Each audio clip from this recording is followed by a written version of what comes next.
Bom dia, boa noite. É, Vamos iniciar então a nossa aula de tópicos de microeconomia. Vou tirar o óculos aqui que está embaçando esse óculos. Então vamos iniciar a aula de tópicos de microeconomia. Antes de mais nada, assim, a gente está um pouco atrasado, né? Eu vou basicamente falar para vocês que a gente vai ter algumas aulas, porque eu estou sem meu material, né? Meu material principal. E aí, por conta disso, isso meio que me atrapalhou muito, né? Eu tenho um material para tópicos de micro, que envolve vários pontos, né, além do que a gente vai ver agora. A gente teria que ver alguma coisa sobre economia dinâmica, sobre equilíbrio, né, geral. A gente vai tentar aprovar, na verdade, né? Só que esse material não está comigo, então não vai ser possível, né? Então, essas aulas online tem esse problema. Eu, na verdade, peguei esse material no início do ano, fui para outro lugar, acabei deixando lá e agora só vai demorar muito para me pegar de novo, não tem como.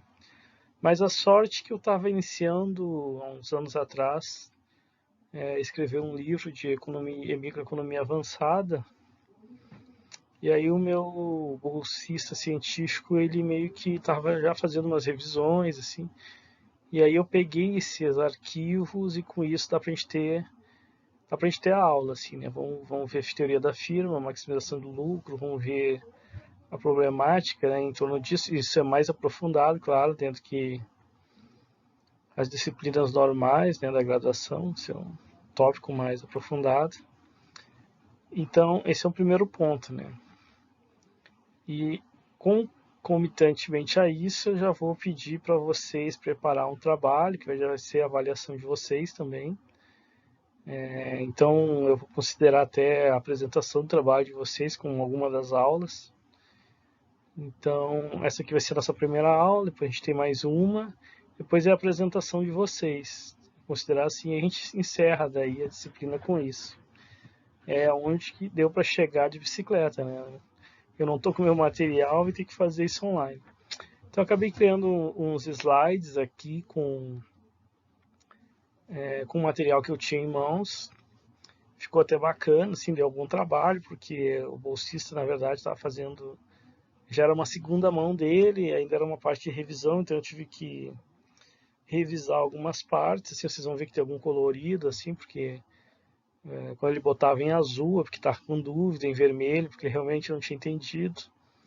Então eu tive que revisar e deixei algumas cores ali até. As de vermelho eu tirei, né?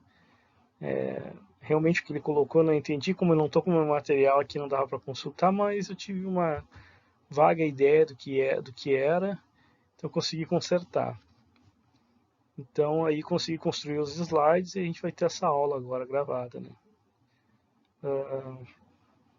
Então é isso. O trabalho, assim, na verdade, eu vou deixar um pouco mais de liberdade e não vou pedir tanto avançado assim como o que a gente está vendo em aula. O que a gente está vendo em aula, vai ver em aula agora, é desse livro aqui, basicamente é desse livro aqui, Varium. Opa, esse aqui em espanhol, eu tenho em inglês. Eu tenho os dois aqui, mas peguei o espanhol. Deixa eu ver se consigo botar para vocês. Análise microeconômico. Isso porque que é o espanhol esse aqui. Ver se tem alguma coisinha a mais aqui, editora, terceira edição. Sei lá da Espanha, espanhol da Espanha mesmo, eu importei esse livro. Eu também tenho uma cópia do inglês. Posso até enviar para vocês. Eu não tenho esse aqui em PDF, mas o inglês eu acredito que eu tenho, que é o Microeconomics Advanced, ou seja, uma microeconomia avançada. O que acontece? Por isso que a gente é mais aprofundado um pouquinho do que aquilo que a gente já viu, né? E as cadeiras de tópicos é isso, ou alguma coisa diferente, ou alguma coisa mais aprofundada, assim.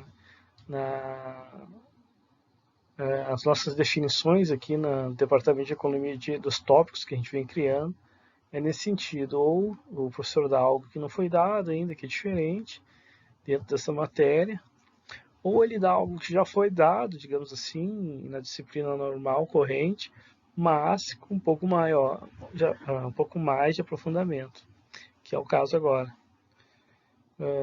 Em todo caso, eu não vou pedir, então, para facilitar para nós, não vou pedir, então, que vocês resolvam exercícios desse livro ou façam o trabalho em cima do tema desse livro. Claro que eu vou, em alguma coisa ou outra, eu vou fazer algumas perguntas para vocês, então é bom vocês prestarem atenção nas aulas, mas o trabalho vai ser o seguinte, pode ser o livro do Pindy, que é simples, bem mais simples, e aí eu queria que vocês pegassem tópicos, né, desse livro que tem a ver, eu podia ter pego o livro, eu esqueci, na próxima aula eu pego então, que é, por exemplo, que é o que a gente não viu na graduação.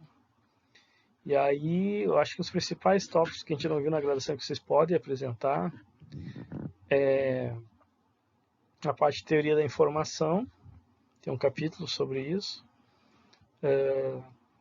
incerteza, que é um pouco de teoria do consumidor, só que sobre incerteza. Vocês podem pegar um tópico de lá para apresentar. Equilíbrio geral também. A princípio eu só penso nesses três aí, mas pode existir outros tópicos assim que são interessantes, que não foram vistos por vocês ainda, e que é por conta disso mesmo que eu gostaria de uma apresentação. Por exemplo, monopsônio, se alguém quiser pegar, né? Que a gente vê lá monopólio, oligopólio, mas não chega a pegar monopsônio. Então, a priori, esses tópicos aí, desses que são capítulos, né? Dentre esses capítulos aí, incerteza, equilíbrio geral, teoria da informação, vocês apresentarem alguns tópicos referentes a esses capítulos. Essa é uma ideia. Bacana? Aí pode até ser em grupo de 2 ou 3. Mas aquela coisa, vocês vão gravar o vídeo e pelo menos cada um deve mostrar sua participação. Não é a questão de fazer um apresenta e bota um nome de mais 2 lá. Realmente. E pode ser individual também. Aí não tem erro, né? Então de 1 até 3, façam esse trabalho aí, até início ali de dezembro, para a gente finalizar isso, ok? Mesmo que eu vou contar com alguma das aulas, a apresentação de vocês, mas até início de dezembro isso está legal. Não pode passar, porque senão vai acabar o nosso período, né? E aí não tem como. Beleza? Então são essas coordenadas iniciais, para a gente já ir em direção ao fim, né? E vamos lá. Assim, o que a gente vai ver aqui é interessante vocês terem algum conceito de matemática. Se não tiver, tudo bem. Eu costumo dar uma explicação o mais clara possível, né? Mesmo para a pessoa que não tenha intimidade com a matemática. Só que aqui a gente vai um pouquinho mais profundo. Então, aí para o entendimento, você presta bem atenção, porque aí eu acho que fica relativamente simples assim. E o importante no meio de tudo isso é você entender o conceito geral, né, do que a gente está querendo dizer. Ok? Então vai parecer um pouco com a teoria da firma que a gente já viu em graduação, mas vocês rapidamente em algum momento vão perceber que, opa, tem mais coisa aí, tem mais coisa aí. E mesmo assim, sendo um tópico avançado, ainda peguei esse livro do Varian, que veja bem, o Varian lá na graduação é um outro livro. É o intermediário, né? Que na verdade no Brasil ele é só microeconomia, não coloca intermediário, mas ele é de um nível intermediário, então ele é muito bom para graduação em economia. E até é usado, eu já vou falar que ele mesmo é usado em algumas pós-graduação, mas não de economia, mas de administração, contabilidade, né? E aí sim, esse aqui ele é usado em pós-graduação, isso é fato, né? Mas mesmo em pós-graduação, ele é o mais simples. Então ele é um elo, né? O Varian é o mais difícil na graduação, mas o Varian avançado, digamos assim, né? O Varian Baby, que o pessoal costuma chamar nos doutorados da vida, Varian Baby, né? É o mais difícil da graduação, mas o Varian avançado é o mais simples na pós-graduação. Então, é um elo. por isso que eu peguei ele também, né? E aí vamos lá, eu acho que não tem muito mistério, se você já viu a teoria da firma, melhor ainda, né? Esse aprofundamento vai fortalecer alguns conceitos que porventura ainda estavam em dúvida. E é isso aí. Então bora para a aula em si, né? Ok, próximo ponto.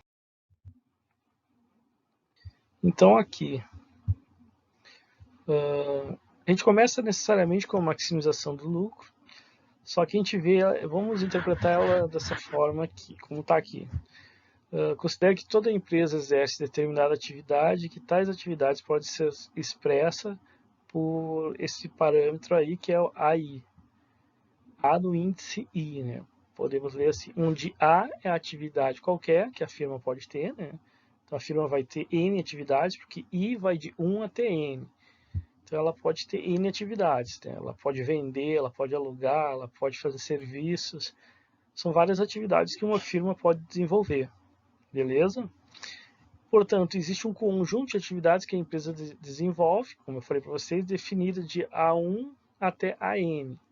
Então são todas essas atividades, e aqui a gente bota de forma hipotética que são N atividades então, que uma empresa pode desenvolver. E a gente sabe que na prática uma empresa pode desenvolver mais ou menos atividade dependendo do seu ramo. Ok? Então a gente está generalizando aqui, né? Agora, se supõe que toda atividade gera certa contribuição de receita para a firma, que podemos expressar a receita da firma como R função de A1 até N, de A1 até AN, né? Ou seja, né, claro que todas essas atividades que a firma faz, ela tem a intenção de gerar uma receita para a firma, né? Para a firma poder existir, ela está fazendo uma atividade que deve ser rentável. Então, essa N atividades que a firma está exercendo, ela gera cada uma, obviamente deve ter uma parcela de contribuição, mas todas elas geram então a receita. Então a receita da firma é função das atividades que ela desenvolve, né? Essa é a ideia. E mais do que isso, essas atividades, né, por outro lado também, geram um certo custo, né? Você contrata pessoas para gerar serviço, para gerar produto, para gerar atividade que for desenvolvida pela firma. Você tem que comprar insumos, você tem que comprar dos fornecedores a matéria-prima e assim por diante. Então, existe um custo, né, relacionado à execução dessas atividades, ou à produção delas, digamos assim. E esse custo também é dado por uma função custo, né? E essa função custo depende de todas essas atividades. Então, as atividades que eu vou desenvolver estão gerando um processo de custos para a empresa.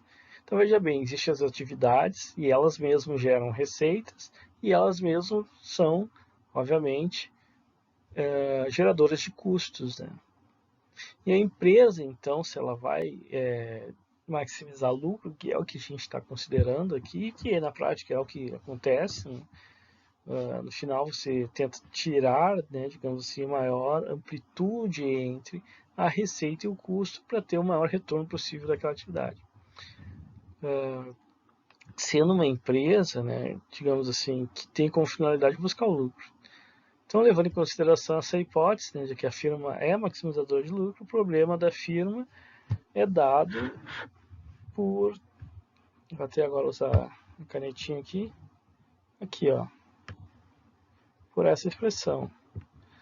É maximizar, então, o lucro, que nada mais é que a diferença entre a receita e o custo total, que ambos são funções, né, de todas as atividades desenvolvidas pela empresa.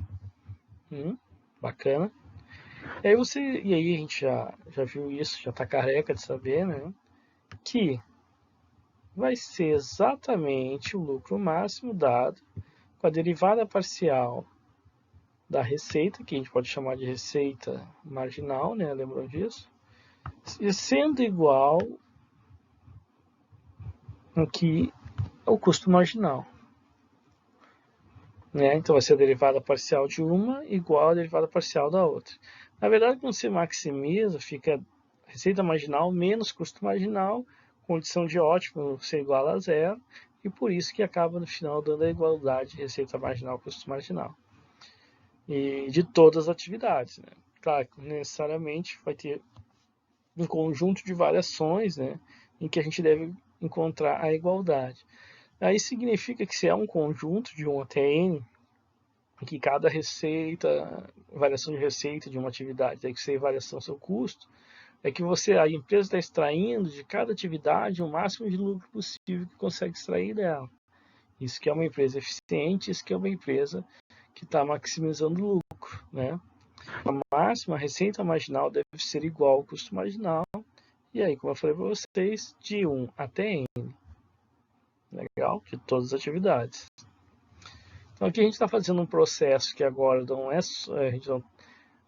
a gente antes fazia isso de forma sumária, como a empresa sempre faz isso. O que a gente fez aqui, nossa primeira página, digamos assim, foi definir que, claro que a empresa faz isso, mas ela não tem uma única atividade. Ela pode ter quantas atividades ela puder ter, e dentre essas atividades, ela vai tentar tirar o máximo de retorno possível.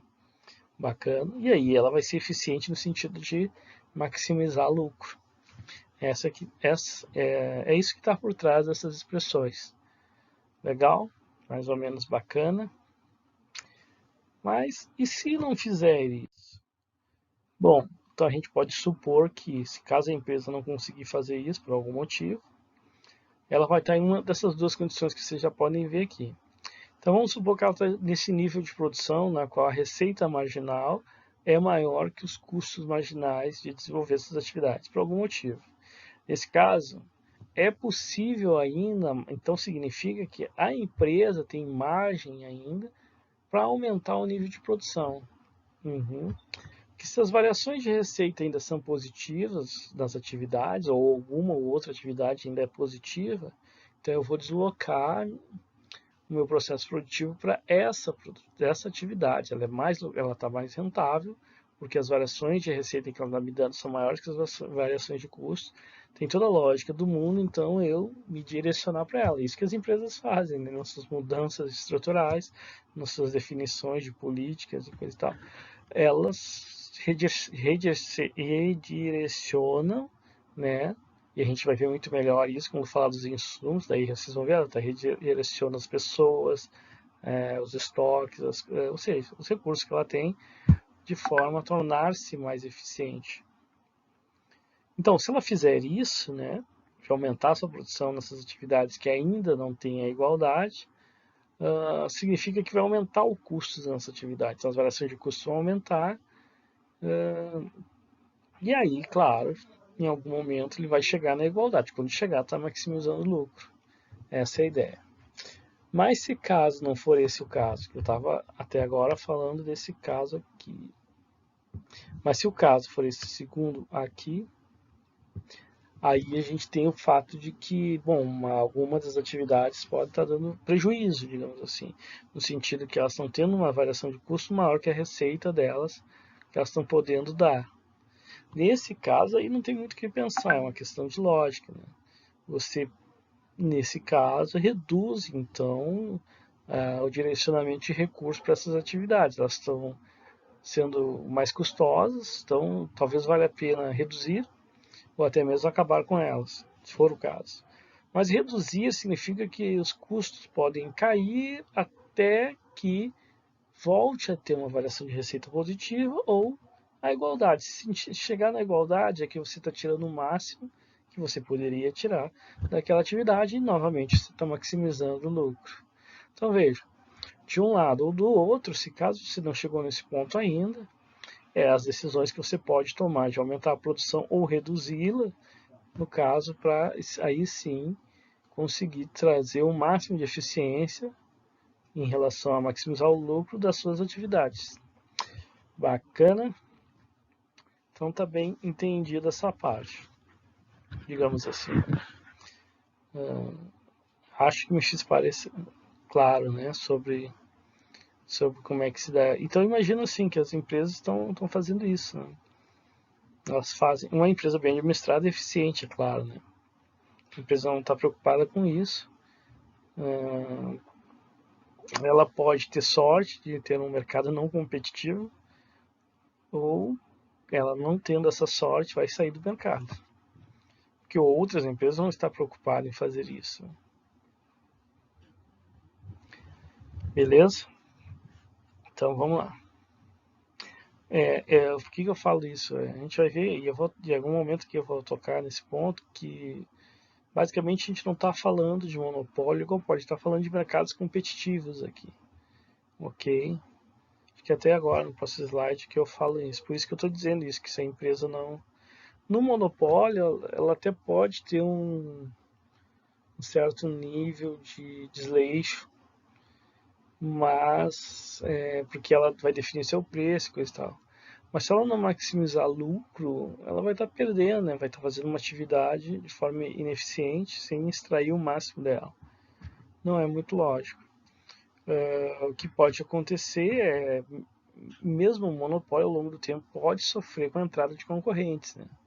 Se não existir barreiras que impeçam isso, né? Então nenhum monopólio está livre de ter que agir eficientemente, né? Então aqui, pessoal. Então aqui que a gente vai compor melhor essas funções que vão representar então esses processos de otimização, tá? Então existem elementos básicos fundamentais que compõem a receita e os custos da empresa. São eles: a receita é composta pelo preço do produto, ou seja, o produto final, aquele preço do produto que você vai colocar à venda no mercado. Isso pode ser produto, serviço, um bem ou serviço, né? E a quantidade do produto utilizado, que é vendida. E aqui a quantidade a gente vai usar Y. Eu sei que lá na graduação, a gente está na graduação ainda, mas lá na micro normal a gente usava que. Esqueçam que. Inclusive no Variant Baby também já é Y. Então o Y é daqui para frente, né? Então P vezes Y é a receita. Lembrando que Y ele assume o papel de quê? Mas o Y para nós é o produto da firma, legal? Então o preço é P e a quantidade de produto utilizado é Y. Às vezes substituído pela própria função de produção. E tem mais esse detalhe. Então aqui o nosso Y, que é a produção, a gente pode usar no lugar dele f de x. O que é f de x? Função de x, claro. Só que x é a quantidade de insumo que eu utilizo para chegar no produto. Então, obviamente, o produto é igual à função de produção. Legal? Então, pessoal, o que a gente tem? Que a função receita é dado por PY. Ah, pessoal, tem um erro ali. Por mais que eu revisasse isso, eu sabia que alguma coisa ou outra ia passar. Mas tudo bem, nada, não é o fim do mundo. Aqui, ó, não é y, não é f de x o resultado. O resultado, isso aí é tranquilo, dá para vocês ver, né? Eu vi agora, se eu tivesse visto antes. É p f de x. A outra coisa é muito, muito ruim de escrever, né? Usando essa. Então vai sair uma coisa aproximada. PF de x, que era estar aqui. Ou seja, ou bota um Pzinho aqui, né? Mais fácil. PF de x. Porque y é f de x, né? Y é a função de produção. Então é preço vezes função de produção. Essa é a receita da firma, legal? E o custo da firma, aí que está a diferença daquilo que a gente via lá na outra amiga. O custo é dado pelo preço dos insumos, que é W, e a quantidade utilizada de insumos na produção, que é X. Ou seja, a gente tem o preço do insumo agora, que não é necessariamente o mesmo preço do produto final. Isso é um fato, é claro, né? Mas lá a gente não levava isso tão em consideração, não levava isso em consideração. Aqui a gente leva. Então, o custo é função do preço do insumo vezes a quantidade de insumo. É WX, que é o que está aqui, né? Então, esse aqui é o custo de produção, tá? Então, essa aqui é a receita de produção, PF de X, ou PY, se quiser, mas PF de X é mais completo. Porque agora tudo vai virar uma função de X e dos preços do produto final e dos insumos. E o custo é função do preço do insumo e da quantidade de insumo X. Legal? Bacana? Então, basicamente é isso. É assim que a gente vai trabalhar o que vai ser a função lucro. Mas antes disso, vamos lá.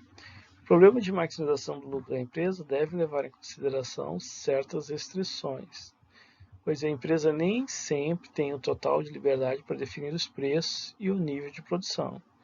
Portanto, podemos caracterizar dois tipos de restrições. As tecnológicas, e aqui vem mais um detalhe, se Y pertence a Y, que é o que está aqui, pertence, quem é? Bom, o Yzinho é o Y que a gente acabou de definir, a quantidade produzida do produto, é Y, ou F de X, né? Ou seja, é a produção. Só que esse nível de produção deve pertencer ao conjunto de tecnologia disponível, que é o Y. Então, olha só, eu tenho várias tecnologias para obter essa produção. Então, existe um conjunto de tecnologias disponíveis, assim, digamos assim, no mercado, ou disponíveis para a empresa. E esse conjunto, né, digamos assim, é o Y. Então, é formal a gente dizer que é o seguinte, a produção ela é efetiva dentro daquela tecnologia disponível, ok? Obviamente que pode existir outras tecnologias que não estão disponíveis ao processo de produção. Então eu defino um conjunto de tecnologias disponíveis e digo que o nome desse conjunto é Y. Então a minha produção faz parte desse conjunto, ela não pode não fazer parte daquilo que é disponível. Ok? Então essa é uma restrição tecnológica. Claro, como eu falei para vocês, pode existir então tecnologias não disponíveis. Por exemplo, existe um monopólio que tem certa tecnologia que não pertence então aos outros, digamos assim, outras empresas do mercado. E aí não está no conjunto de tecnologias disponíveis, digamos assim. Legal? E a outra restrição são as mercadológicas. Neste caso, a empresa não pode definir os níveis de preço P e W. P é do seu próprio produto e W são dos insumos. Independentemente, ela não pode. Isso não é o caso de monopólios ou oligopólios, foi o que eu falei para vocês. No caso de monopólio, aí ou oligopólio também, aí você pode definir o preço do seu próprio produto, você tem essa liberdade. Porque você, no caso do monopólio, é o único produtor, o oligopólio tem poucos, mas você ainda assim tem algum poder sobre o preço. No caso que a gente está falando, necessariamente, então, é de um mercado concorrencial ou de concorrência perfeita. E nesse caso, quem define o preço é o mercado. E mais ainda dos insumos. Né? Claro que se no monopólio, talvez você até consiga, se você é o principal consumidor, por exemplo, de um produto, de um insumo, talvez você consiga interferir no preço desse insumo, negociar. Agora, no mercado competitivo, não. Você aceita também o preço dos insumos. Então, W também não é você que define. Nem seu preço você define, imagina, dos insumos. Né? Então, são preços dados pelo mercado. Você só aceita eles. Essa é a ideia. Então, essa é uma restrição mercadológica. Então, você usa a tecnologia que você tem disponível, é restrição tecnológica, e você aceita os preços de mercado, tanto para o seu produto final, quanto para os insumos. Legal? Então, é isso que está sendo dito aqui. Então, bola para frente. Então, tá aí. Já estamos montando a função, então. Eu considere π, que é a função do preço, né? A função lucro, onde P é o preço dos fatores e dos produtos da empresa. Nesse caso, nesse primeiro caso, é aquilo que a gente via lá, lá em micro normal. Então, era o mesmo preço para ambos, fatores e produto. Então, o problema de maximização ele é mais simples e ele é expresso da seguinte forma.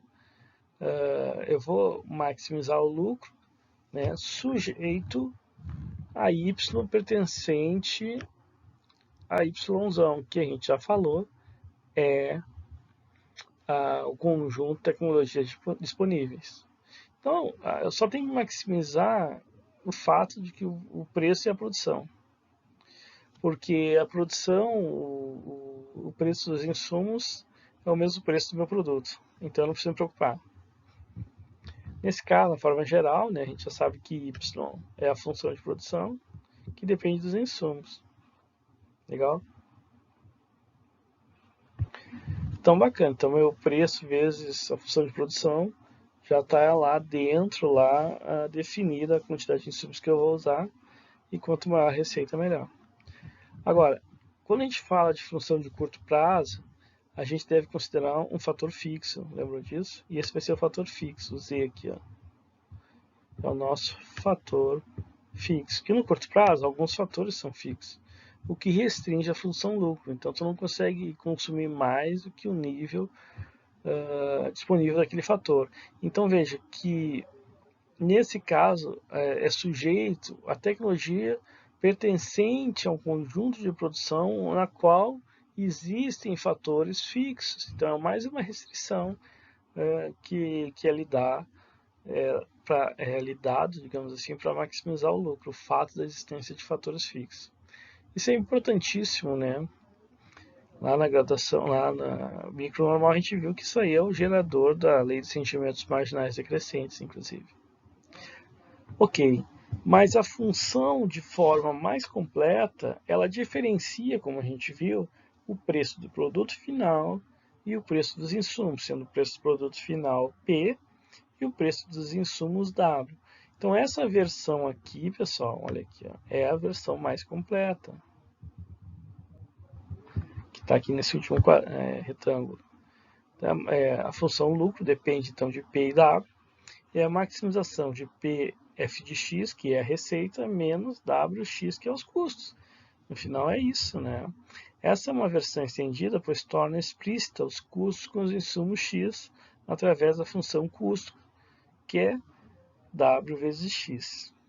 E X depende de Y. Cara, porque, claro, X depende de Y. Porque X, a quantidade que eu vou usar do insumo, depende de quanto eu vou produzir. Essa é a ideia. Há uma interdependência aí, né? Então essa é a função principal a ser maximizada, essa última. Hein? Aí a gente está colocando a função de produção ali em evidência. A gente está colocando os custos em evidência, inclusive com o preço dos insumos. E é isso aí. Então vamos lá analisar mais um pouco. A função custo age como uma restrição à função lucro. Ok. E deve indicar o custo mínimo para se produzir Y, que é a quantidade de produção, né? Dados os preços dos fatores apresentados por W. Dessa forma, a função custo é definida através do seguinte problema de minimização. Claro que aqui, o fato de a gente maximizar o lucro, a gente está minimizando o custo, por isso que está apresentado. Mas a minimização de custo se dá aqui como? Lá no processo de custos, que depende de W e Y, droga, acho que não sei se eu errei isso, está certo isso. Eu minimizo, então, o custo, que é WX, sujeito a X pertencente, e aí, o cara, bom, o que é isso agora, né? AVY. O que é isso? Bom, pessoal, a gente vai ver isso mais adiante também, mas VY também, da mesma forma, é o conjunto de insumos disponíveis no mercado, basicamente é isso. Então, para produzir Y, existe um conjunto de insumos, né? Então, os insumos que eu estou utilizando, necessariamente, pertencem a todos aqueles insumos que estão livres para ser, digamos, adquiridos do mercado. Então, é essa a restrição que tem. Pode ser que existam insumos que também levariam a uma produção até com um custo menor, mas que não estão disponíveis para o meu processo produtivo no mercado. Essa é a ideia. Ou no caso do curto prazo, eu ainda incluo, né, o Z, que é o custo fixo, ou melhor, é o custo fixo, de certa forma, porque ele é um fator fixo. Então é sujeito a Y, menos X, pertencente a conjunto de tecnologia na qual existem fatores fixos. Aí x menos x, pessoal, porque quando a gente analisa, e aqui nesse livro é feito isso, né, o quadrante não é o mesmo quadrante que a gente está acostumado a ver. A gente vê tudo no primeiro quadrante lá. Aqui, os insumos vão para o segundo quadrante, que é o negativo, né, para x. Porque o insumo é entrada, então uma entrada é algo negativo para a empresa. A saída é y, ou seja, aquilo que eu vendo é o que eu recebo. E o meu output é aquilo que eu pago. Então eles entram negativamente, né? Eu pago para ter os insumos. Essa é a ideia. Então por isso que a tecnologia de produção considera a entrada de insumos de forma negativa. Ok, mais adiante, acho que não nessa aula a gente vai ter um gráfico sobre isso. Mas vamos lá. Epa. Ah, tá. Então as condições de primeira ordem, né, de maximizar aquela função de produção que a gente viu, PI f de x menos WX, que é a função lucro, né? Então, derivando ela em relação a XI, lembrando que I vai de 1 até N, que são vários insumos também que eu estou utilizando nessa produção, no caso N insumos, eu tenho que maximizar para cada um. Então, vai ser a P vezes a derivada parcial de f de x em relação a xi, menos W, porque x derivado por x é 1, sobra W. Então, no final, vai ser PF derivada parcial de x em relação a xi igual a W, né? Passo W negativo para o outro lado. E aí? Bom, pessoal, nesse caso, e a gente falou disso em algum ponto, a derivada parcial da f de x em relação a x é a produtividade marginal de xi. Legal? Então, é preço vezes produtividade marginal igual ao preço do insumo. Isso tudo pode ser expresso também da forma vetorial. E deve ser até, inclusive, porque como está falando de 1 até n, existe n derivadas parciais, como eu falei para vocês, de xi, porque xi vai ser x1, x2, x3, até xn. Todas elas você vai ter que derivar para, como a gente viu lá, para cada insumo que você utilizar no seu processo produtivo, você vai estar otimizando em relação a minimizar custo e a maximizar lucro. Então, na verdade, a gente tem esse D f de x', que seria, digamos assim, um vetor, né, das derivadas parciais, todas elas de 1 até n, igual a W. Aí W é a mesma coisa, aí esse caso eu já deixei mais explícito aqui. Vai ser então um vetor que é de W1, W2 até Wn, ou seja, o preço de todos esses N insumos. Essa é a ideia. Então, quando a gente está fazendo isso, a gente está fazendo de uma forma mais genérica e extensa, digamos assim, né? E está maximizando o lucro, como a gente viu lá no início, para um conjunto de atividades, né? Ou seja, e também, nesse caso, para um conjunto de fatores de produção que eu vou usar, desde trabalhadores, desde matéria-prima, ou seja, serviços que eu venha contratar, tudo isso eu estou tentando otimizar. Então, se eu estou fazendo isso, né, eu tenho essa expressão que está aqui, ó, a derivada parcial de cada um desses insumos que eu estou utilizando. E necessariamente, cada uma dessas derivadas parciais, como a gente já viu, corresponde à produtividade marginal de cada um desses insumos. Né? O quanto que ele está contribuindo para a produção, o x1, o x2 e o xn. Legal, bacana. Normalmente, esse conjunto, né, de derivadas parciais, a gente tem um nome, mas é mais matemática, né, que é o gradiente, né? A gente chama de gradiente, então, esse conjunto de derivadas parciais aí. Legal? Mais ou menos bacana. Então aí é uma expressão um pouquinho mais... Bom, então isso significa dizer que a condição de lucro máximo ocorre quando o valor do produto marginal dos fatores de produção é igual ao preço dos fatores. Ou seja, a produtividade dos fatores são iguais aos preços dos fatores. Se isso está acontecendo, necessariamente aí sim eu estou maximizando o lucro. Mas vamos supor que isso não esteja acontecendo, para ficar mais claro. Vamos supor que o preço do produto vezes a produtividade marginal de X seja maior que o preço do fator que eu estou pagando por X, que é W, né? Então, se caso estiver acontecendo, tem uma produtividade maior do que o meu custo, ou do que o preço que eu pago pelo fator, ele é mais produtivo do que o que eu pago por ele, então vale a pena eu obter mais dele, olha. Se está barato, né? Digamos assim, algo que está me dando uma produtividade maior do que aquilo que eu pago para ele, está me dando um retorno maior. Então, pessoal, é possível aumentar a quantidade de fatores da produção de X. Né? Claro, se eu tenho algo altamente produtivo, que está com um preço que não corresponde à sua produtividade, está mais barato, vale a pena, porque ele está me trazendo retorno com a sua produtividade, vale a pena eu então obter mais esse fator para aumentar mais ainda a produção. Tá? Se eu estou fazendo isso, eu estou maximizando. Mas vamos supor que ao contrário esteja acontecendo. O preço está maior que a produtividade, que o fator me contribui para o meu processo produtivo.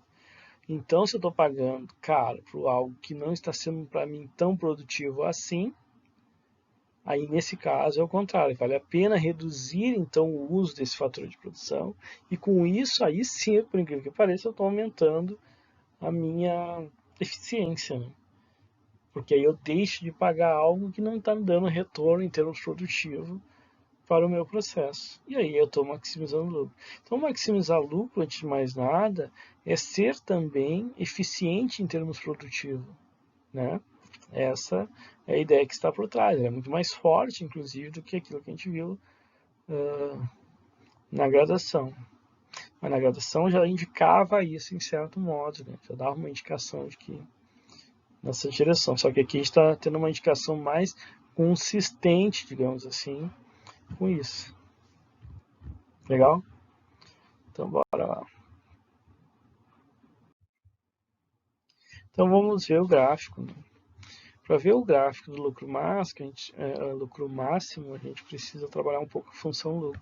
A função lucro aqui, pessoal, é a mesma que a gente viu. Eu só deixei ela da forma mais simples ainda, que a gente está trabalhando com ela. Eita.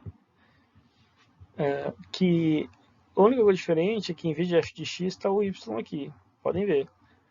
Mas é a própria função lucro que a gente está trabalhando. É PY menos WX, que é o custo, ou seja, receita menos custo. Mas da forma que está expressando, da que a gente vem expressando, que necessariamente tem mais informações.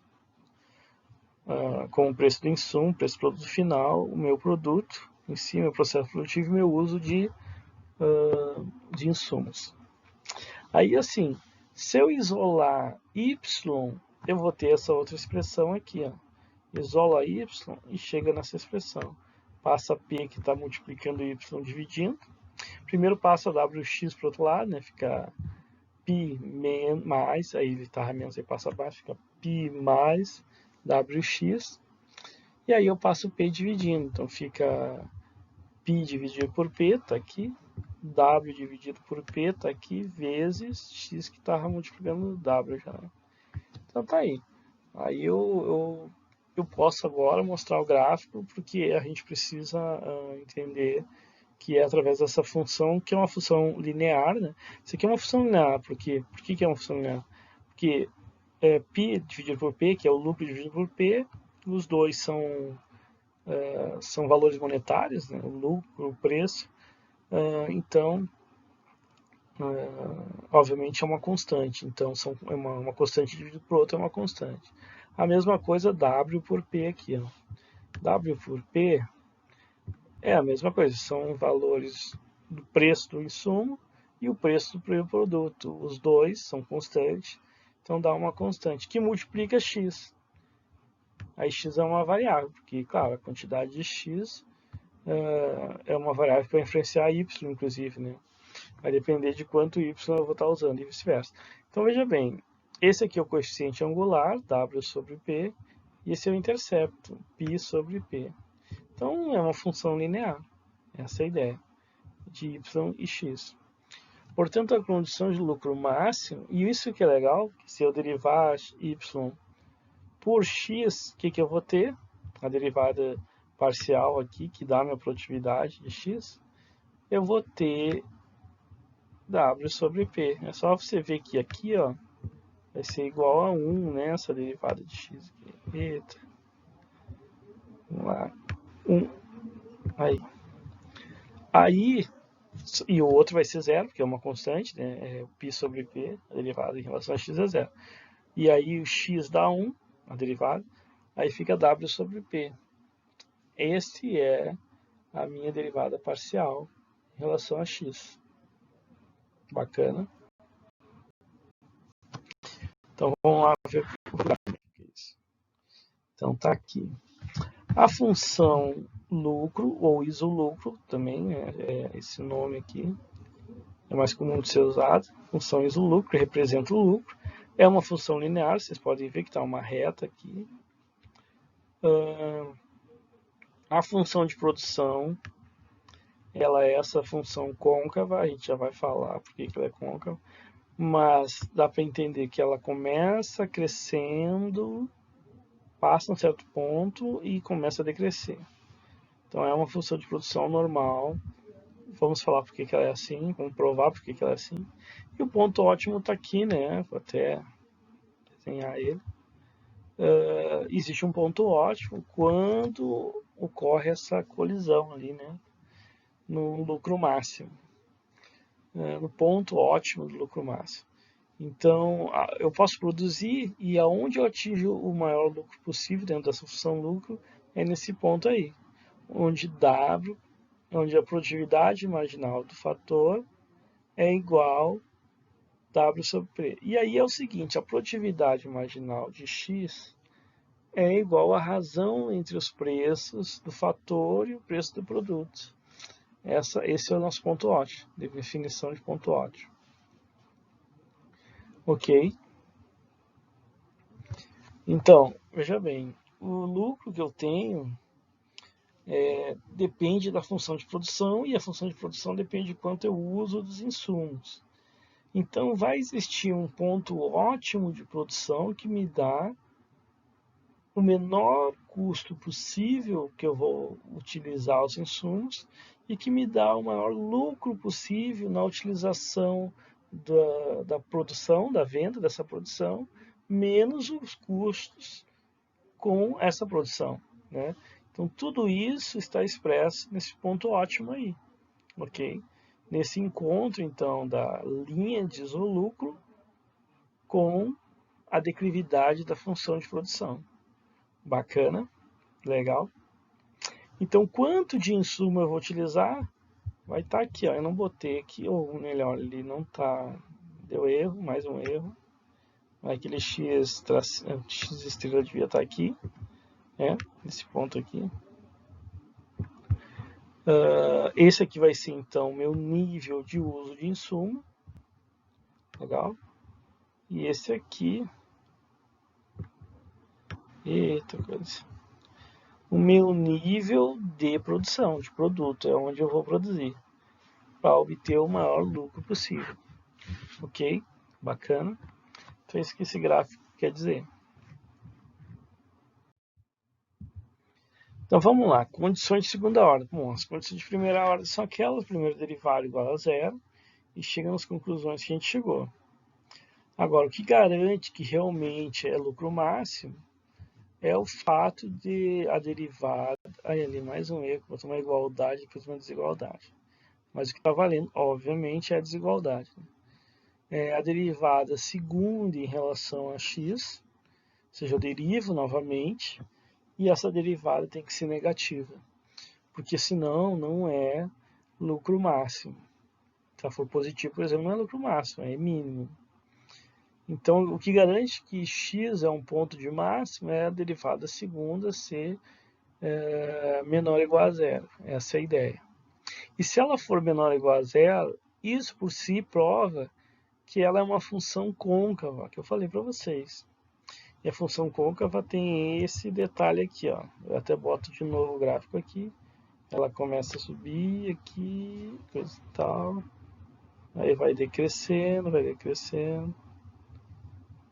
E é isso, essa é a função côncava. E ela tem que ser, porque senão tu não teria um ponto de ótimo. Não, melhor, tu não teria um ponto de máximo, né? Ela tem que crescer, chegar num ponto que a variação é zero, aí começa a decrescer e aquele ponto que a variação é zero, que é a condição de derivada primeira, né, igual a zero, a variação, aí ali o ponto de ótimo, né? Se fosse convexa, ela seria para baixo e ela teria um ponto mínimo e não um ponto máximo. E aí não seria, no caso aí poderia ser até uma função custo, mas não seria uma função de produção. E não teria um lucro. Na verdade, ela teria que ser côncava, então a própria condição de segunda ordem prova isso. Legal? Bom, ficou o risco ali, né? Porque eu estou usando o mesmo.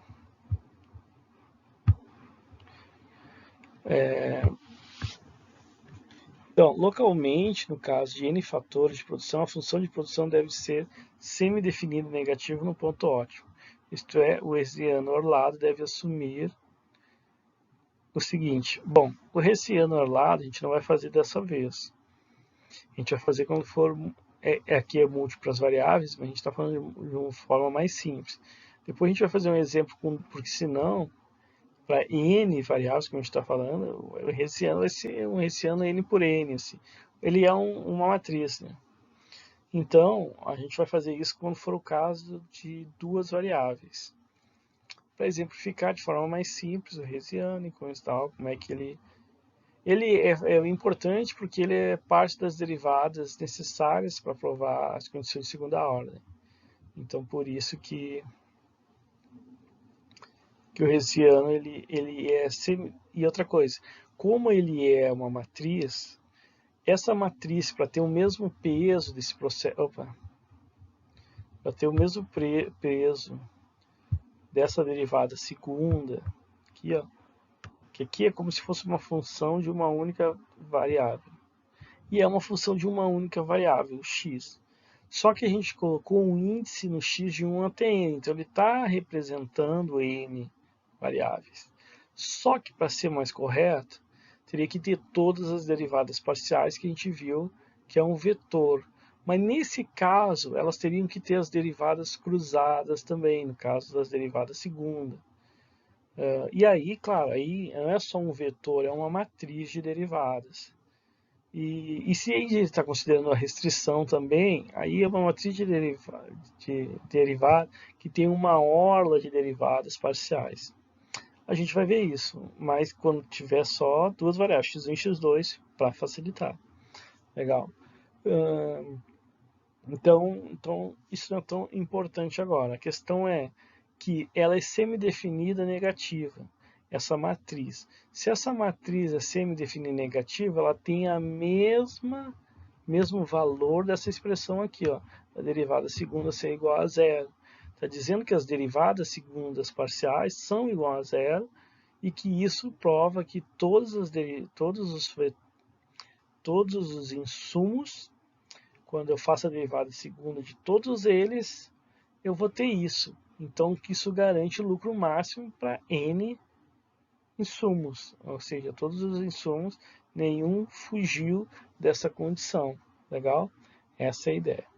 Vocês podem ver que aqui eu peço então que vocês provem essa definição usando aqui uns vetores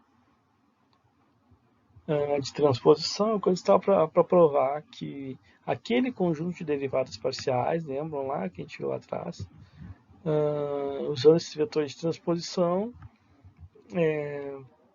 eles são um negativo, ou seja, menor ou igual a zero. Que também prova o fato de segunda derivada de todos eles ser negativa. Mas não, eu não vou pedir, eu não estou mais pedindo isso aqui, uma explicação valendo nó, valendo ponto. Apesar que se alguém quiser fazer, tudo bem. Aí aqui eu dou nota máxima. Se o cara fizer isso aqui, eu dou nota máxima, tá legal? Mas não é obrigatório. Podem fazer aqui esse trabalho que eu pedi para vocês, por exemplo. Ok.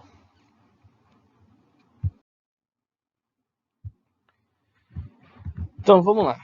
Claro que tá tudo muito bom, tá tudo muito legal, mas realmente existem problemas na maximização de lucro. Isso sim a gente não viu lá no período normal, lá, na disciplina normal. Mas existe condições na qual não é possível, pessoal, maximizar o lucro. Isso a gente deve levar em consideração. E aí, isso aqui é interessante para até mesmo a gente entender por que a maximização de lucro é matematicamente viável. O fato de, bom, quais as condições que me impedem de uma maximização do lucro me faz entender melhor economicamente esse processo. Apesar de tudo isso ser matemática, a gente vai entender melhor economicamente o processo. Olha só, existem funções não diferenciáveis. E esse é o caso da tecnologia de produção Leontief. Essa tecnologia de produção Leontief, pessoal, é o seguinte. Talvez vocês tenham visto alguma coisa sobre o Leontief lá em contabilidade social. Talvez sim, talvez não sei. Mas assim, a matriz de Leontief, caso você já tenha visto em algum ponto, né, do curso isso, ela é uma matriz de coeficientes constantes que mostra o quanto que os setores estão consumindo dos produtos disponíveis por todos os setores da economia. Então, é um consumo e produção de diversos setores. É uma matriz de um produto, ela mais ou menos mostra isso. Só que esses coeficientes dessa matriz são todos fixos, né? Então, por exemplo, para produzir, sei lá, qualquer coisa, chinelo, ou sandália, como se diz em Boa Vista, né? Que é o chinelo de dedo esse. Você precisa de borracha, você precisa consumir de outras atividades, né? Insumos, e aí você vai chegar no seu produto final, tá? E aí vai energia, você precisa, como eu falei para você, de borracha, sei lá, você precisa de várias coisas. E a ideia é, no Leontief, que há, em algum momento do tempo, é estático além de tudo, um consumo estático. Para cada chinelo precisa de uma quantidade X lá de borracha, uma quantidade tal de eletricidade, preciso pagar tanto de transporte para os trabalhadores, ou seja, é tudo fixo. Então, a tecnologia Leontief, ou melhor, a função de produção Leontief é que eu uso quantidades fixas dos fatores. E se eu sou produtivo, eu uso o mínimo do uso desses fatores. Por isso que a gente tem uma função assim como essa que está aparecendo aí. Por exemplo, é a função... Opa, essa função aqui que depende de x e de xz, ela tem o mínimo do uso desses fatores. Uma quantidade A, que é uma quantidade fixa de x, e uma quantidade B, que é uma quantidade fixa de xy. Com certeza tem erro aqui nessa. Eu falei para vocês, estou ainda revisando o que o monitor fez para o bolsista. Mas a ideia é que eu uso quantidade fixa dos fatores. Provavelmente ele seja AX e BZ, que é o fator fixo. Vamos supor isso. Então, se ele é fixo e A e B são obviamente positivos, né, você está consumindo, eu não tenho como derivar essa função, ele já tem um valor fixo. E se é fixo, qualquer derivada é o que? Não existe, ou é zero. A gente diz até que não existe porque é um ponto único, né? Então é uma demanda que ela é quebrada, assim, ela só tem um ponto, e o uso desses fatores só vão levar a um único ponto. Então não existe derivada para essa condição. E se eu não posso fazer uma derivada parcial nessa função de produção, eu também não consigo ter lucro, máximo pelo menos. Lucro posso até ter, mas não é um lucro máximo, é um lucro já definido e fixo, inclusive. Ok? Aí a prova, a refutação dessa afirmação vale nota. Mesma coisa, vocês não precisam fazer, mas se fizerem, aí tem até a nota máxima. Então vamos lá. Outro problema da maximização do lucro, a solução de Cantor. Isso a gente vê lá também nas aulas normais.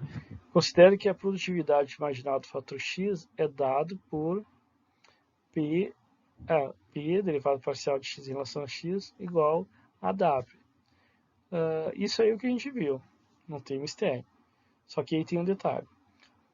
Esta preço vezes produtividade marginal é igual ao preço do fator, onde ocorre a maximização do lucro, comprovado anteriormente, contudo existe a possibilidade de não ocorrer esta igualdade. Então, olha só, existe caso em que tu não consegue ter essa igualdade, e esse é o caso da solução de Cantor. Então, a solução de Cantor, você tem uma desigualdade, você não consegue atingir a igualdade.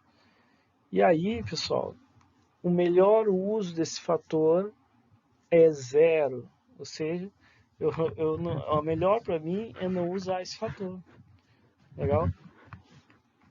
E dá para ver, porque se eu passar W para o outro lado, eu vou ter aquele princípio que a gente falou antes, né? Que a produtividade vai ser menor que o preço do fator, daí não vale a pena usar esse fator. O melhor que eu posso fazer é não usá-lo, e aí x i, nesse caso, o fator esse aqui, é igual a zero. Então a produtividade marginal do insumo xi é menor que o custo de obter o xi. Assim, a melhor quantidade do insumo é zero, é x igual a zero, no qual o ponto de lucro máximo é chamado de solução de Cantor. Então veja bem, a solução de Cantor é quando um dos insumos me apresenta uma produtividade, um preço melhor, que a produtividade dele sempre vai ser menor, de tal forma que eu maximizo o lucro, então não usando esse insumo. E isso aí é a solução de Cantor. Veja bem que na solução normal, também considerada solução interna, isso não acontece. Tem a igualdade ali, então, de produtividade com o valor do insumo. Então, nesse caso, sempre é possível usar uma quantidade positiva do insumo, né? Xi, então, maior que zero. Neste caso, a solução normal, o preço do insumo é igual à sua produtividade, na qual ocorre com a utilização de quantidades positivas do insumo. Logo, a maximização do lucro normal também é conhecida como solução interna. Ok? Então, existe a solução de Cantor, que é aquela que eu não uso no insumo, e a solução interna, na qual eu uso sempre uma quantidade positiva do insumo.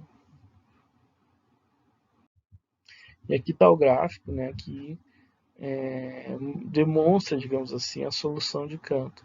Vejam que essa função função de produção ela é côncava, né? Mas a concavidade ela só atinge a função de isolucro aqui, ó, nesse pontinho aqui, que é a nossa solução de Cantor, né? Ou seja, a solução de Cantor, o que eu fui escrever?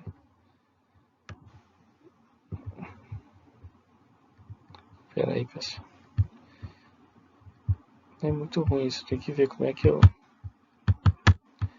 Bom, solução de Cantor naquele ponto vermelho, e aí vocês podem notar que o uso do insumo é zero. Ok?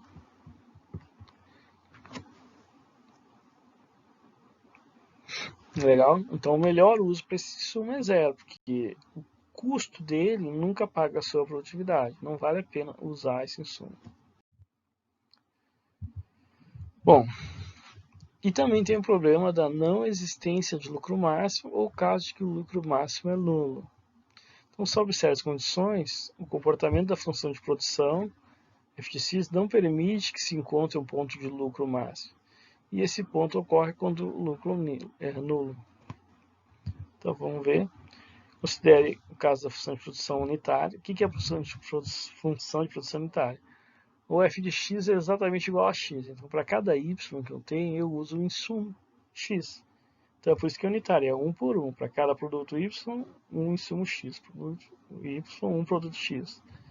Então, a função unitária é assim. Aí eu coloco ela dentro da nossa função lucro. Está aqui a função lucro, está aqui f de x, está aqui tudo. Só que f de x é x, então fica px menos wx. Aqui, ó. O que significa que eu posso isolar, né, x da questão. E aí fica x vezes a diferença entre preço do produto e preço do insumo. P menos W. Tá aí. Essa é a minha função de produção. E aí é tranquilo de analisar, olha só.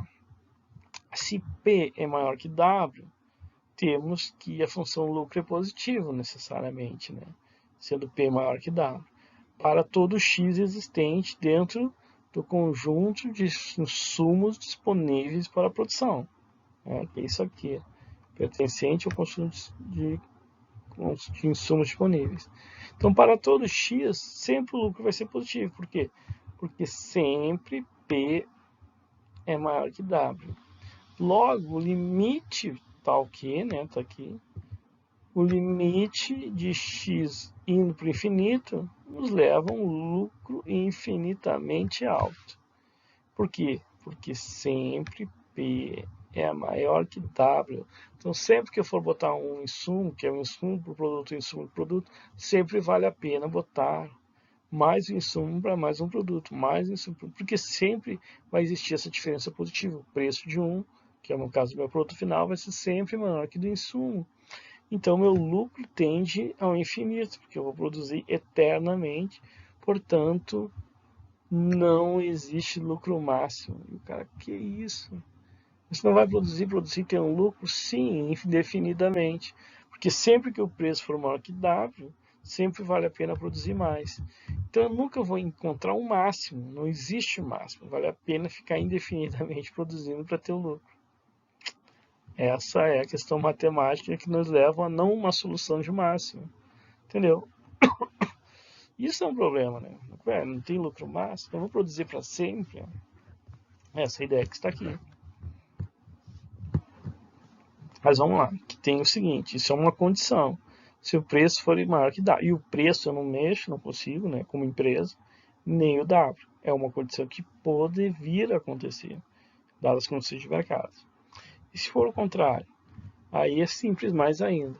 Se for P menor ou igual a W, como está aqui, ó, isso implica necessariamente que o lucro é zero. Né?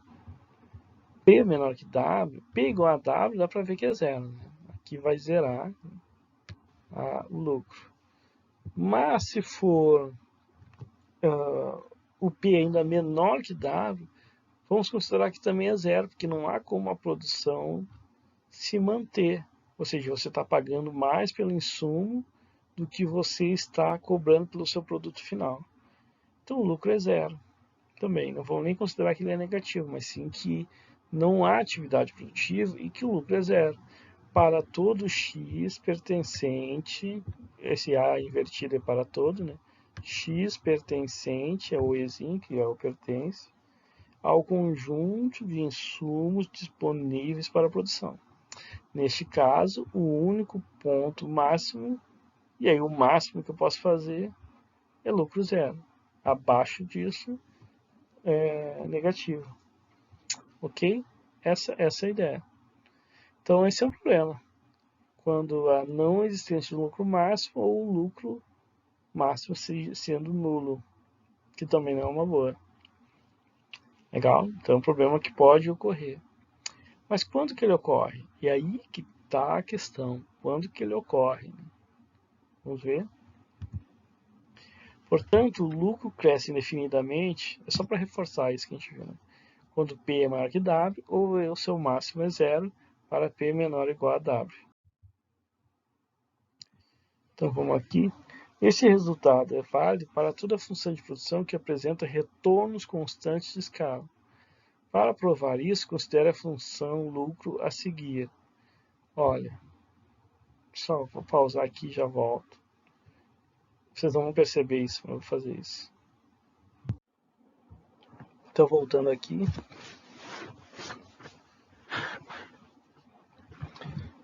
A função lucro está aqui.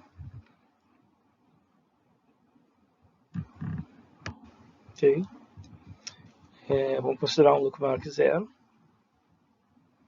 E a gente tem o seguinte resultado. Logo, se a gente multiplicar um escalar t qualquer maior que 1, como está ali, aqui na função, que a gente na verdade está vendo é uma função homogênea, né? Ou seja, se eu multiplicar t, como vocês estão vendo aqui, e aqui dentro da função, onde tem x eu coloco t. E aí a função homogênea eu consigo isolar t dessa função. Então tá aqui a função lucro sem o t, eu isolei o t, tá? Então fica t vezes lucro. Como t é um valor maior que 1, legal? Temos como resultado que t vezes π é maior que π. T vezes lucro é maior que o lucro. Que é um valor maior que 1, né? Tá? Entendido até aí? Portanto, se multiplicar a quantidade de insumos por um escalar t maior que 1, o lucro é aumentado t vezes o valor do π, o valor do lucro. Isto pode ocorrer indefinidamente, de forma que não podemos encontrar o lucro máximo. Legal?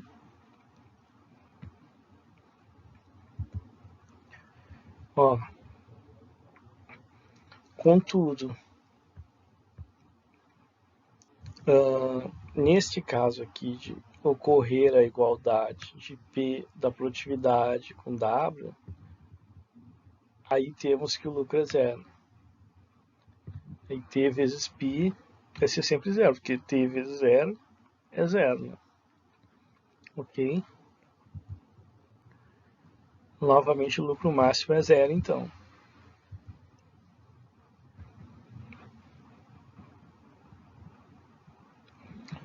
Aí eu quero, pô, mas de novo estamos nessa questão, né?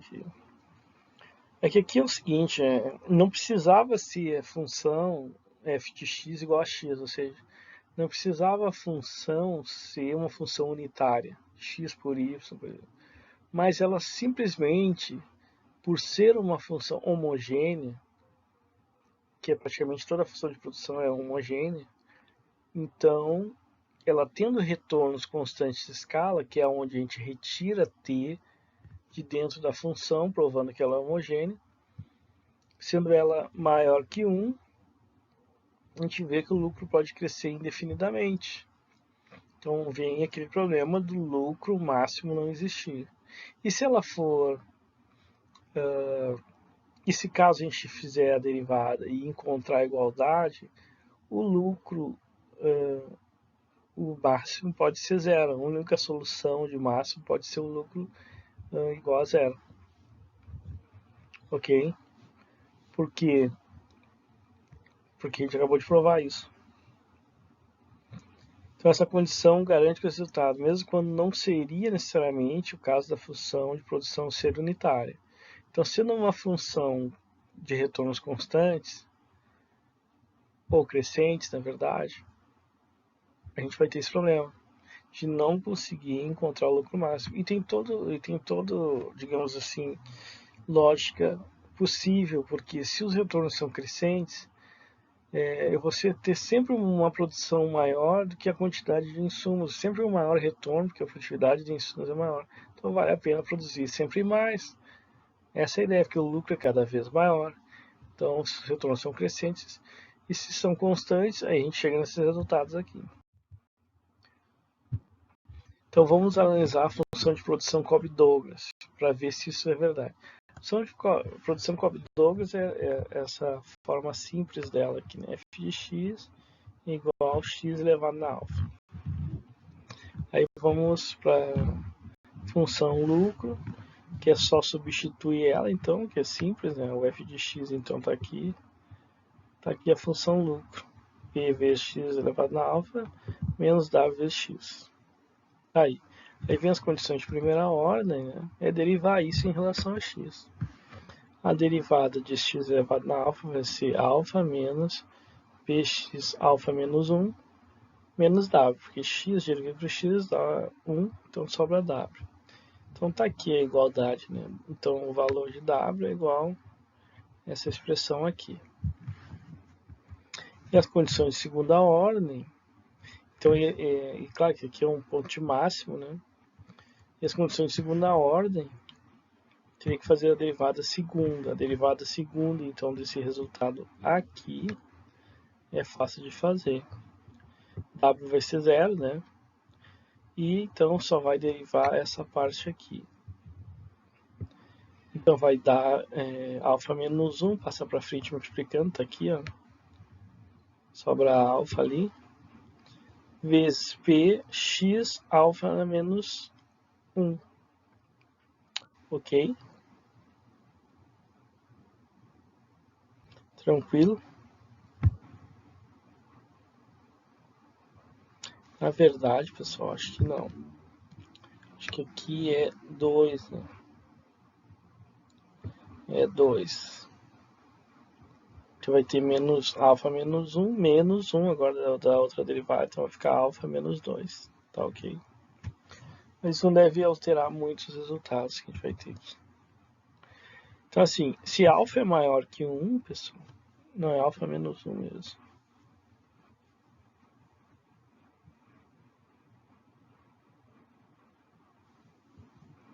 Se alfa é maior que 1, porque é o seguinte, pode ser o 2, então não importa. Alfa menos 2, se aqui for maior que 1, mesmo que aqui seja um valor negativo, x passa para baixo dividindo. É porque vai ficar um expoente negativo, então ele passa para baixo, né? Então o que vai definir o sinal dessa equação está aqui, ó, alfa menos 1. Então necessariamente se alfa é maior que 1, vai ter um número maior que 1 aqui, menos 1. Então vai ser um número positivo. Necessariamente a derivada segunda é positiva. Se a derivada segunda é positivo, a gente tem um ponto de célula, um ponto de indefinição. O lucro não é máximo. Ele só é máximo, pessoal, se for negativo. Então, alfa tem que ser menor ou igual a 1. Se ele for igual a 1, é zero, porque aí vai ficar 1 menos 1 dá zero. Mas se for menor que 1, aí vai dar um número negativo. E a gente sabe que a segunda derivada tem que ser negativo para o ponto ser máximo. E aí sim, então, é um ponto de máximo. Então, pessoal, o que vale para nós é isso, alfa menor ou igual a 1. Então, veja, o que é alfa maior que 1? Alfa maior que 1 é retornos crescentes de escala. Como eu falei para vocês, isso não gera um lucro máximo. Então, retornos crescentes de escala gera uma indefinição, um ponto de célula. Não há lucro máximo. No caso, uma função Cobb-Douglas. Só vai haver nesse outro caso aqui que eu estou aqui, ó, marcando aqui embaixo. Ó, alfa menor ou igual a 1. Alfa menor ou igual a 1, aí eu tenho lucro máximo. E nesse caso, se ele for menor que 1, ele é decrescente. Se ele for igual a 1, ele tem retornos constantes de escala. Então, são nesses dois casos que a gente vai analisar, que são os dois casos que sobraram. A gente já sabe que é de lucro máximo. Tá aqui, ó. Só que tem o seguinte. Vamos ver. A função lucro somente terá máxima em x se a função de produção apresentar retornos constantes ou decrescentes de escala de uma tecnologia Cobb-Douglas. E isso é o resultado que a gente chegou agora. Tá? Descartamos, então, retornos crescentes, onde não geram lucro máximo, e não descartamos ainda outra coisa, temos constantes e decrescentes. Mas vamos ver bem. Se ele for retorno constante de escala, então significa que alfa é igual a 1, tá aqui. O que implica que f de x é igual a x. Lembra lá da função? F de x é igual a x, que vai ser tudo 1, né? E isso é uma função de produção unitária. Olha, eu tenho aqui, pessoal, que a função Cobb-Douglas é x elevado na alfa. Vou ter aqui de novo. Só que estou dizendo para vocês que alfa é igual a 1. Bom, então x é igual, f de x menor é igual a x. Só que isso a gente já viu que é a função unitária, é a própria função unitária que a gente já viu. E a função unitária a gente chegou a esses resultados. Para P maior que W, não existe lucro máximo, o lucro vai crescer indefinidamente para o infinito. E para P menor ou igual a W, o único lucro máximo que existe é zero. É isso que a função de retorno constante de escala nos mostra. Existe o máximo? Existe, mas ele é zero. Isso não é muito aplicável. Não, o máximo que eu consigo de lucro é zero. Nossa, que feliz o investidor vai ter de aplicar aqui. Então, com retorno constante de escala da produção, né, eu vou ter uma das duas, ou vai crescer indefinidamente, dependendo das condições de mercado, preço do insumo e preço do produto final, ou vai ser zero. Então, onde que tem o lucro máximo de verdade? Só no retorno crescente de escala. Ah, desculpa, pessoal. Escrevi errado aqui. No retorno decrescente de escala. É só no retorno decrescente de escala. Por quê? Porque aí a gente tem esse formato aqui, ó. X é igual, a gente viu, né, isso? W sobre P elevado a 1, alfa menos 1, tá? X é isso. Isolando lá, vocês podem fazer depois isso. Vocês vão chegar que X é igual a isso, tá bom? E f de x é igual a isso aqui. Se x é igual a isso, então tu substitui x lá, vai entrar um alfa, né? Multiplicando. Então vai dar esse outro resultado aqui. E o que que isso leva? Que o lucro, que vai todos esses resultados aí, ele vai cair nessa expressão aqui, ó.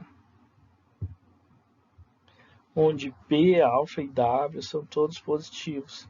Então ele vai depender de todos esses parâmetros. E no ponto ótimo, ele é positivo. Então, pessoal, tudo isso para dizer que no retorno decrescente de escala, aí sim nós temos lucro máximo ou lucro ótimo positivo. E aí faz todo sentido, porque no decrescente é que os retornos vão crescer, e quando eles decrescerem, significa que tu vai ter uma função côncava, significa que tu vai ter um máximo, ok? E a função Cobb-Douglas é um bom exemplo disso. Caso ela tiver retornos decrescentes, então nós conseguimos ter a prova da existência do lucro máximo positivo nesse caso, e não nulo, né, no caso de retornos constantes. Ok? Então tudo isso para provar isso. Então, como eu falei para vocês, né, a aula de hoje é isso. Eu peço que vocês então comecem a escolher, fazer a escolha dos temas, né? E me mandem lá o tema e o grupo. E eu vou ver ali a apresentação, eu tenho que ver a data ainda, né? Mas vamos marcar já para a primeira semana de dezembro, que já é bem em cima do final, mas aí é um bom tempo para vocês desenvolverem a apresentação e me mandarem. Pode mandar por e-mail, né? E é isso aí. Ok, pessoal? Beleza? Então, por enquanto é isso. Até a próxima aula, digamos assim. Tá bom?